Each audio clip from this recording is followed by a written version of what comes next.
Salim Omar here from eCommerce Money Map podcast, and I am super excited. We've got a guest coming from far away, the other side of the country or the world, really. Her name is Dahna Borg. Dahna, welcome. Thank you for having me. It's really great to be here.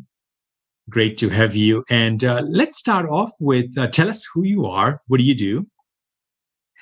So I'm Dahna. I run a Facebook and Instagram e-commerce ads agency, essentially. So we specialize in ads for e-commerce stores. I've been in business now for 11 years and have been specializing in Facebook and Instagram for the last 5 or 6. Yeah, and you started your business at a very early age, didn't you? I did. I was 19. I just finished university and I had very big hopes and dreams and ambitions and got not kicked out of uni, but finished university and was hunting in the job market. And I went, I don't really want to start here. Like, I graduated top of my class and did all the internships and did all those sorts of things. And when I couldn't find, the dream job on day one, again, I had very high expectations. I got a phone call from someone who said, I'm moving overseas. Do you want my clients?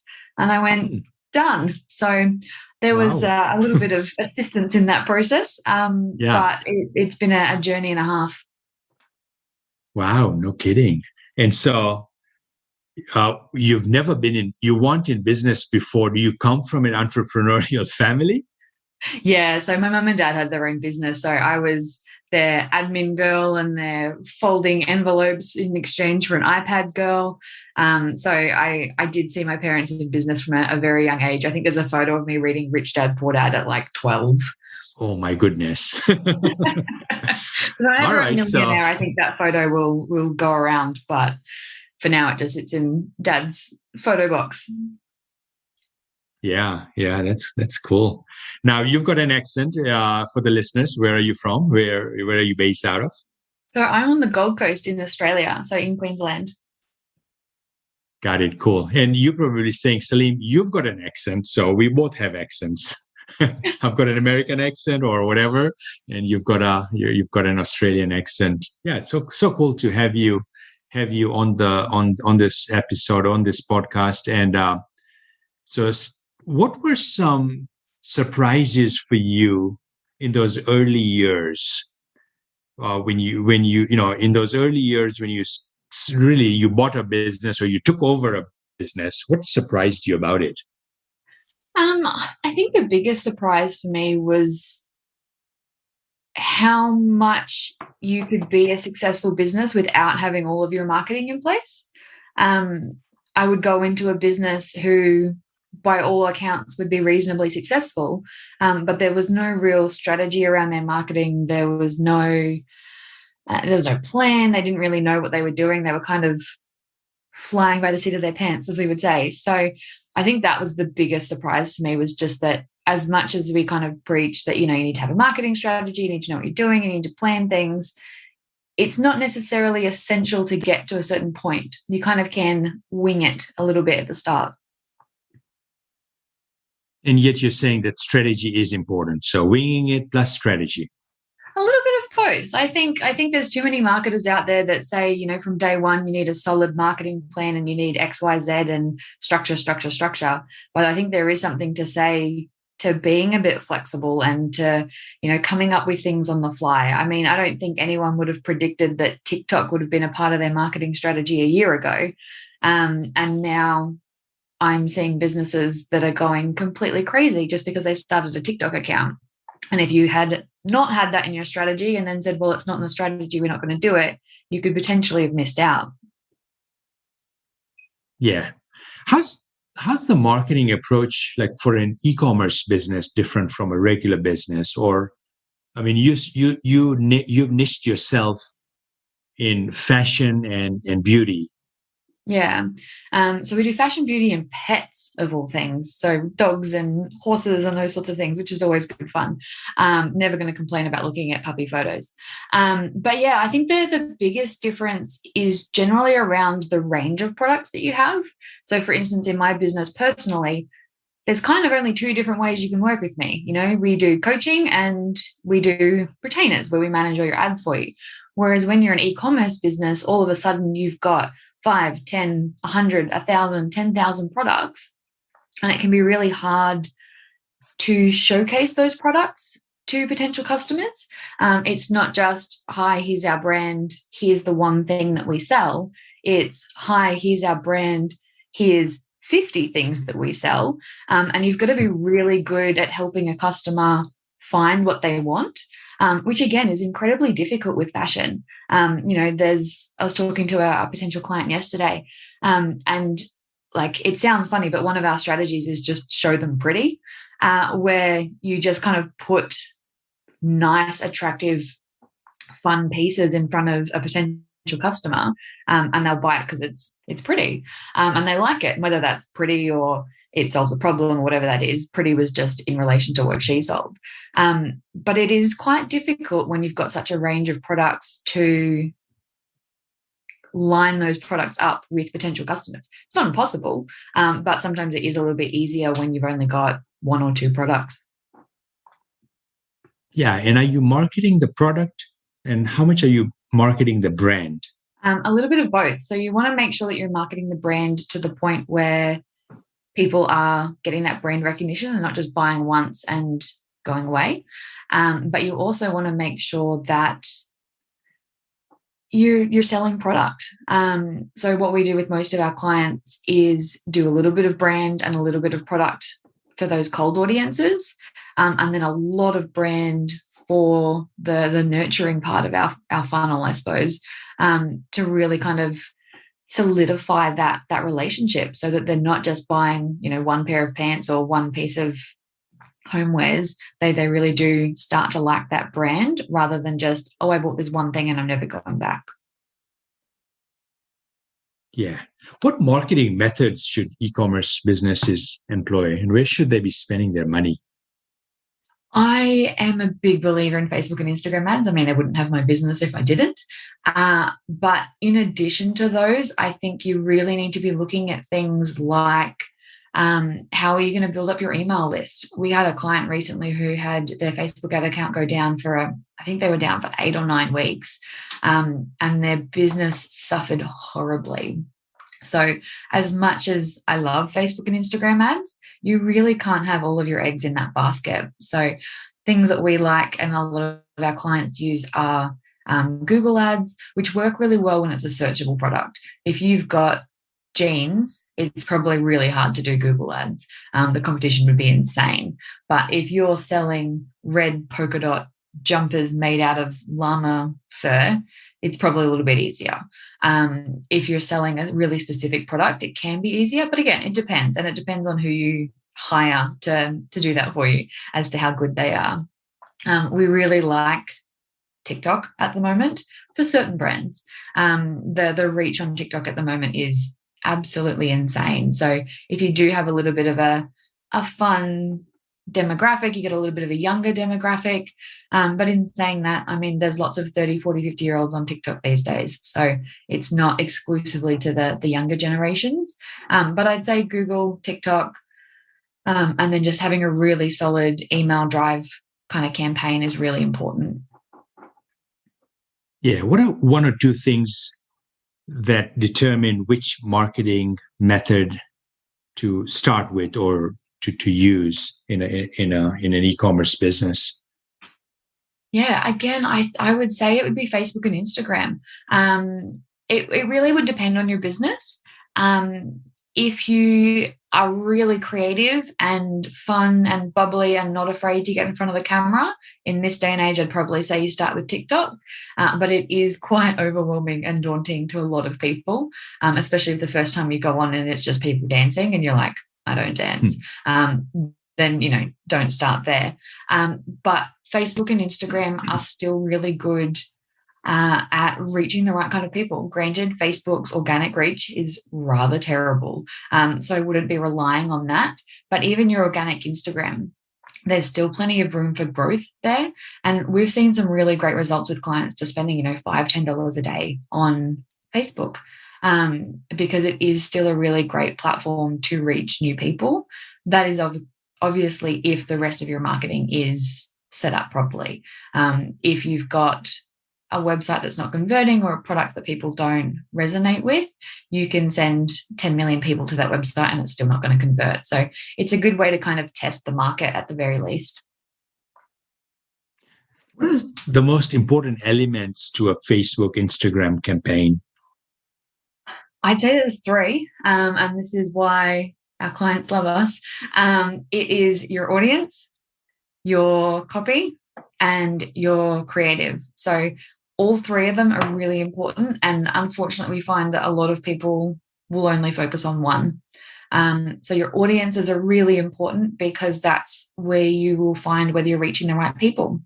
If you're targeting the wrong people, you might be getting a lot of traffic, but are they buying?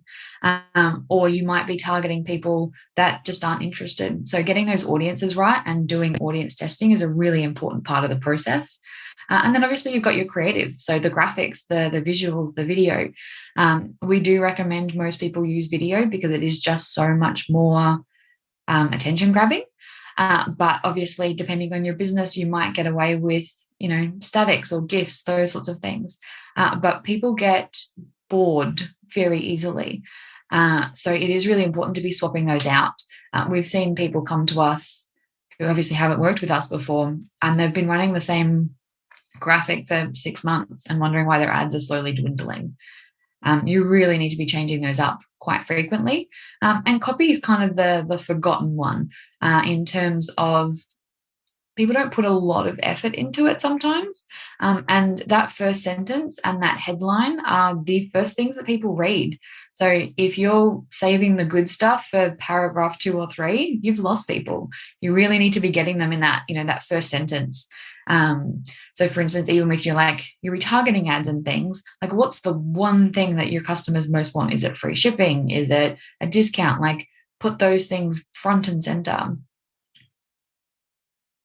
Yeah, makes a lot of sense. So audience number 1, in terms of elements, the most important elements. And then second, creatives, visuals, visual, video. And then third is copy. Yeah. And we do a lot of testing on all three. And that's, I suppose, why we get the results that we do. But you need to be constantly testing these things. Someone asked me the other day whether you'll ever find the winning combo. And the answer is you won't, because the winning combo will work for a period of time and then you'll need to be changing it because the audience will get bored. Yeah. How can a business owner stay inspired with the constant need for new creative? Oh man, it's hard. I think the best thing to do is when you see an ad that makes you want to click, screenshot it, save it to a folder. I'm by no means telling people to copy other people's ads, but there are a lot of really creative people out there. And if you found an ad interesting and it was enough for you to click on it, have a look at it. What part of it made you want to click on it? It becomes a bit of a process that we do where we've got folders of hundreds of thousands of screenshots just from ads that we liked, that we saw, so that when you are in a bit of a rut and you can't think of, the next piece of creative or the next piece of copy, you've kind of got a reference folder of things that inspired you so that you can then go, oh, I really liked the way they did this with an image. Let's go do something similar with our product. I really liked the way they wrote this copy. It's not quite us. Let's change it to be a little bit more on brand for us, and we'll test something similar. Yeah, that makes a lot of sense.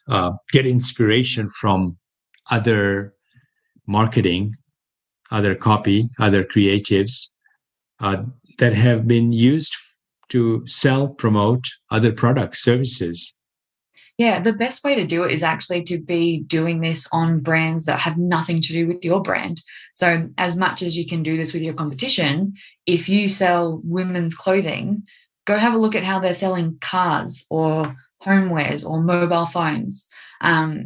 You'll find that a lot of your competition will tend to all read the same and they'll tend to all look the same.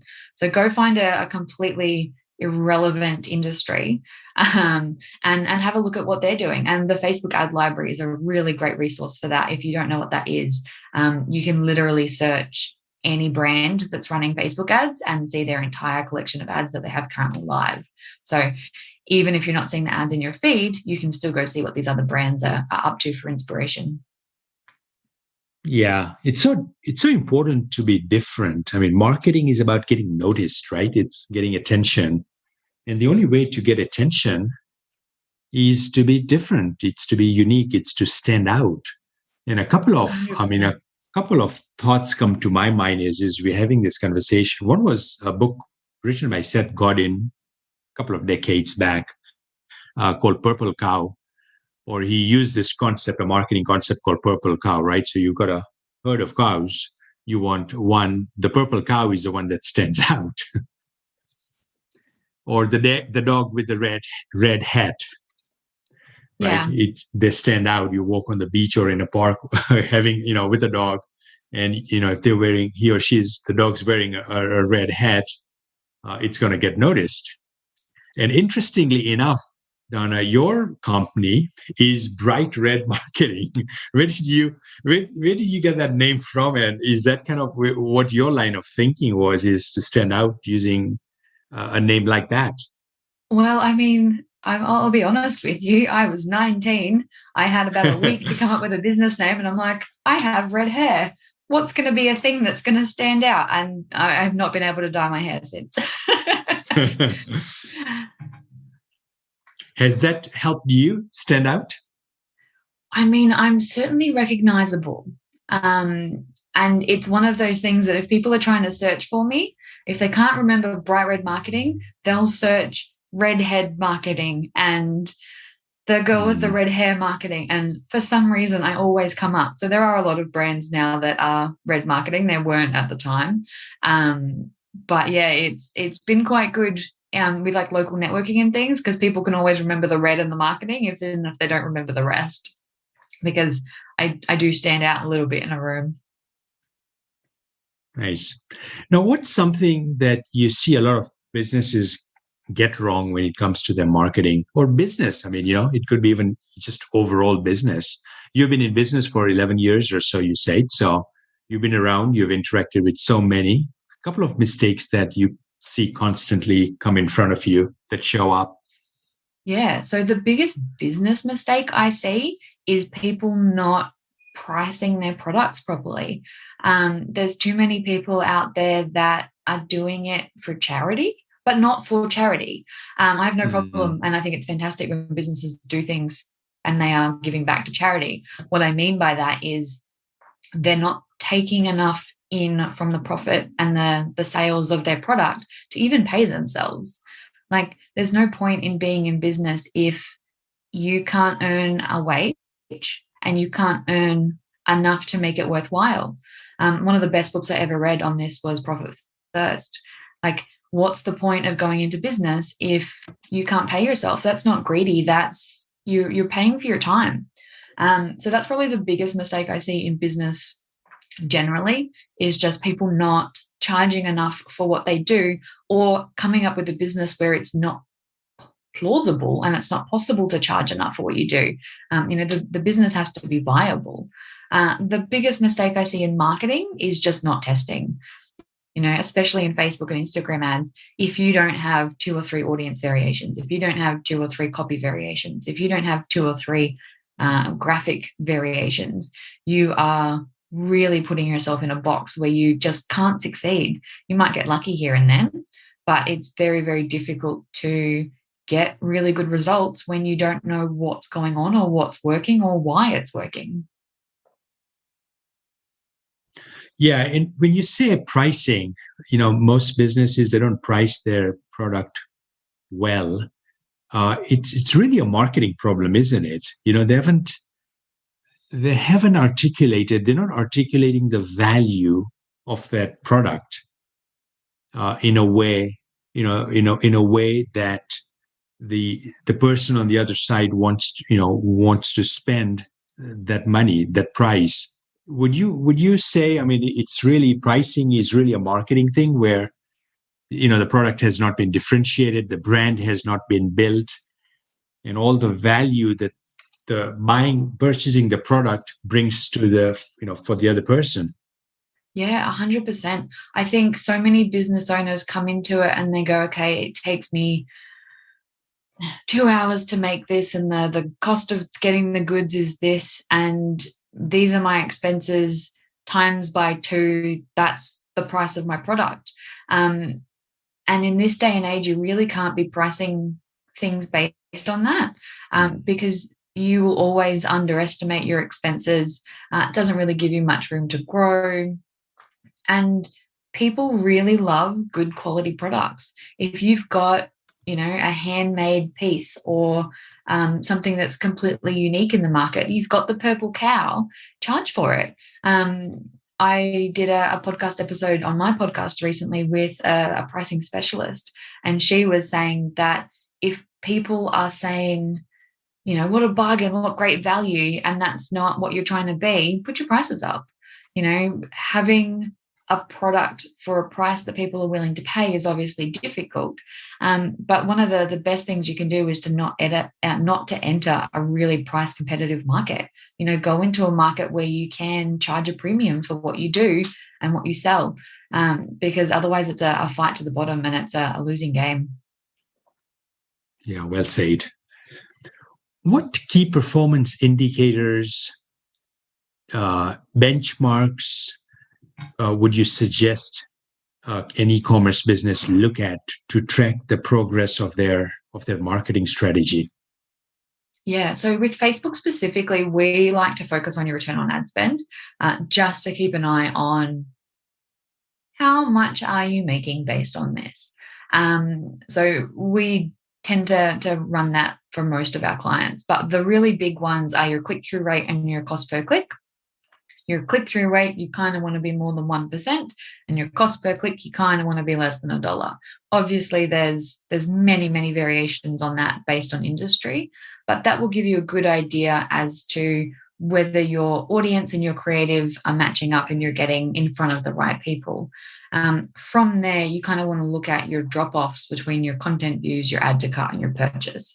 If you're getting a lot of content views and no add to cart, why don't people want to buy your product? If you're getting a lot of add to carts and no purchases, why do people not trust you enough to purchase? And then from there, they're kind of like your Facebook metrics.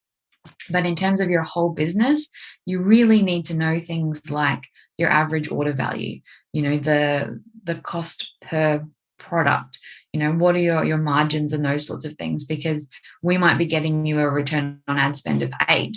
But if you haven't worked out that you're actually only making $5 to $10 per product, that might not actually be good enough. So it's really important to know all of the numbers of your business. There's not one magical metric that you can look at. It really is about looking at your business as a whole, and looking at your advertising as a whole to work out where there is room for improvement. Yeah, I love how structured you are when it comes to this. Scientific, structured are the words that came to my mind as you were describing that. Yeah, it's part science, part art, and that's why I love it, because I get to use both sides of my brain. Yeah. What marketing budget should an e-commerce business have? Oh, man. Look, we've seen businesses do really well on $5 to $10 a day. And by really well, I mean slowly start to grow their business. We don't work with anyone who's spending less than $50 a day because it's too hard for you to make your money back. But it really depends on the stage of business and what your goals are. If you're in a stage where you've never spent money on Facebook advertising before, don't start spending $100 a day. Spend $10, $20 a day, do some really simple testing, see if you can start get some results, and then start looking at scaling. If you've been doing this for, 5 years and you're getting really great results, we've seen people spend, $10,000, $20,000 a day. Like it really is limitless in terms of how much you spend, but you've got to be realistic in terms of how many people are going to buy your product. It's especially difficult in Australia because we obviously have a much smaller population. There are certain caps in terms of you probably couldn't be spending $20,000 a day on ads in Australia for most industries. But obviously in America, you guys have a much larger population and you can do those sorts of things. But there's no magic answer on how much to spend, unfortunately. Yeah. Well, this has been quite incredible. I've got a couple more questions. What advice would you give to an e-commerce business owner who's looking to scale up? Scaling is one of the biggest challenges of Facebook and Instagram ads. There are a million gurus promising a million different solutions. The thing that we like to recommend to most businesses, so there's two different ways you can scale. There's horizontal scaling and vertical scaling. Vertical scaling is what most people think of when they think scaling. So that's when if you've got a campaign that's spending $100 a day that's working really well, and you add an extra zero, and now you're spending $1,000 a day. That's what people typically think of as scaling. It's increasing the budget of things that work. What I suggest to most businesses when they are ready to increase their budget is to do something called horizontal scaling. So horizontal scaling is if you've got an audience that's working really well, and that's at that $100 a day point.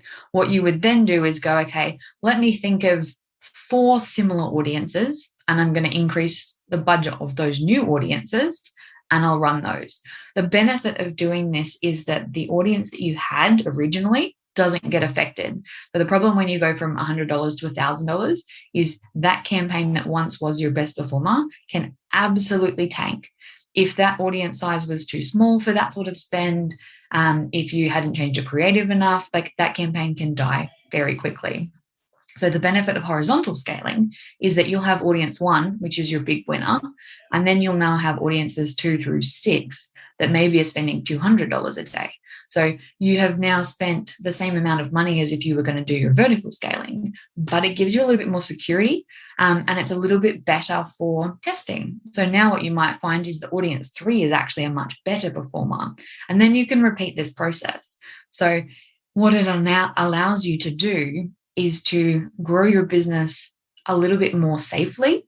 You're still spending the same amount of money, but it's not putting your big success at risk in that process. So that's kind of our suggestion around scaling. And there'll be a lot of marketing experts that will disagree with me, because there's a lot of, every guru has their secret strategy on how to do this. But for the businesses that we work with, this has by far been the most effective. Yeah, horizontal scaling is along the lines of diversifying and not putting all your eggs in one basket, isn't it? 100%, yeah. I mean, this is the strategy that we employ, whether you're spending $50 a day or $10,000 a day. It just depends on whether we're increasing the budget as we do it, or whether we're just staying within a set budget. And it really does give you a lot more control, and it's a much more risk-averse strategy, but it's a little bit more sustainable, and it's got much less risk attached to it. Yeah.